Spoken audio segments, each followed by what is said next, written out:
Hello friends and welcome to Wednesday. I hope you're doing well. How are you going in this interesting time? It can be a bit challenging not going out, not seeing family and friends.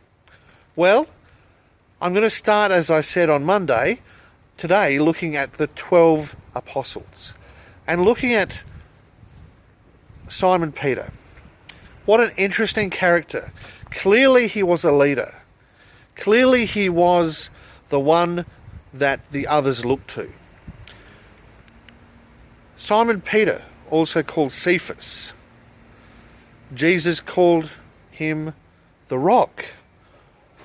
What an interesting term. What a wonderful term. Well, who was this man? Much has been said about him. And out of the 12, he's the one that most people know. There is some history and there is some theory about Peter. Did he become the first pope in Rome? Whatever that means. Well, we definitely know that he was a fisherman. He was a businessman.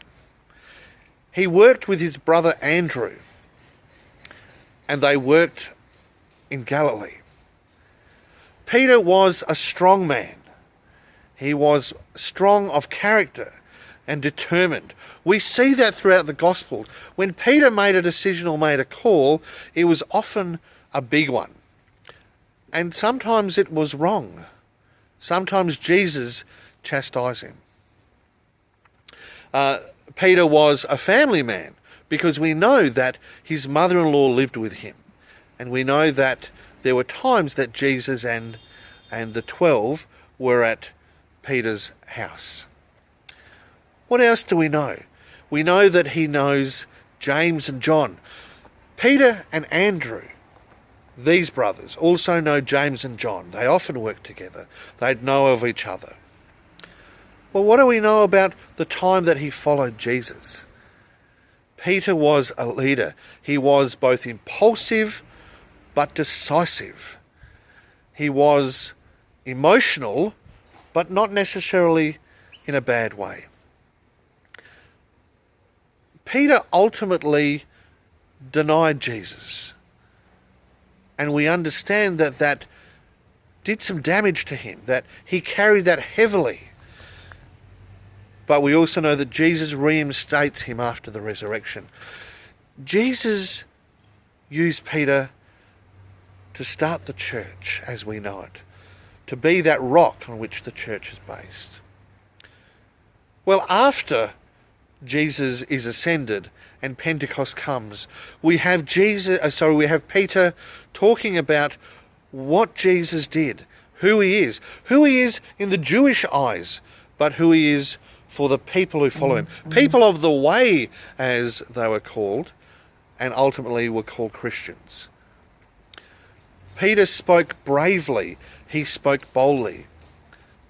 And as he shared the message of Jesus and went through the area where he lived, telling about this risen Lord, this Messiah come from God, we see the boldness and the determination of Peter. Ultimately, we see him come to Rome.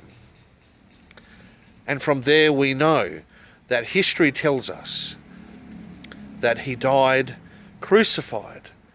But he said, I do not want to be crucified like my Lord and Saviour. So they crucified him upside down.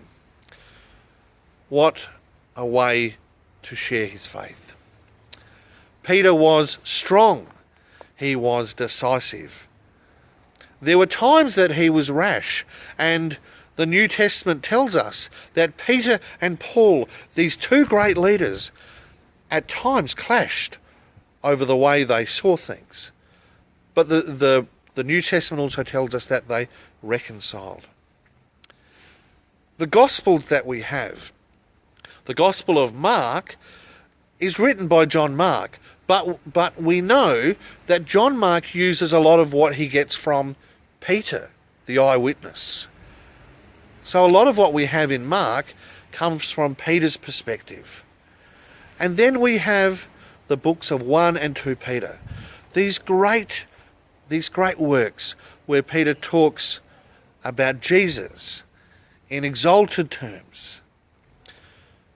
Simon Peter, Cephas, the rock, the one who was just a mere fisherman to start with, became the rock of the church. Friends, as we head into this week, in the middle that we are, let us look to Jesus. Let us look to the kinds of people that he chose.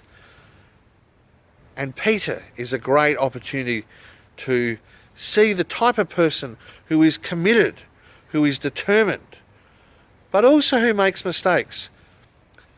Now, friends, I don't know about you, but that's me. That's sometimes you. Determined to our faith, committed to our faith. But sometimes we make mistakes. We act rashly and we say the wrong thing. Well, thanks be to God, because like Peter, Jesus gives us exactly what he gave Peter.